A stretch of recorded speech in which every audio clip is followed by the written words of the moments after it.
What if I told you that you were about to become famous? You and your 2,000 fellow soldiers trapped inside this wooden horse, unable to speak a word, only to hear the joyous screams of the Trojans celebrating their victory over the Greeks.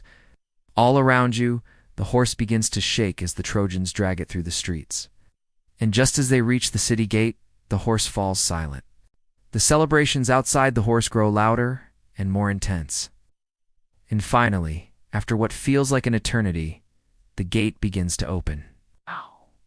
Let me tell you the story of the Trojan War, the greatest war of the ancient world. A conflict so brutal that it led to the downfall of an empire and the deaths of hundreds of thousands, maybe even millions of people. The story of the Trojan War is one of love and loss, betrayal and revenge, and ultimately, it is a story of deception. When the war was over and the Greeks had sacked the city of Troy, the survivors gathered together to mourn their dead and to plan their next move. They knew that they could not stay in Troy, but they also knew that they could not fight the Greeks. So they did something that had never been done before. They called upon the greatest heroes of the past to help them. And so it was that the legendary heroes of Troy returned to the city to drive out the Greeks once and for all.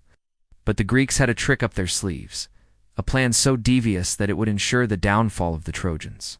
They pretended to retreat from the city, leaving behind one last gift for the Trojans, a wooden horse that was filled with soldiers. And when the Trojans entered the horse to celebrate their victory, they were met by the cold steel of Greek swords.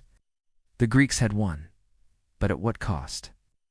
And that is why we must ask ourselves today, how many lives have been lost to deception since the fall of Troy?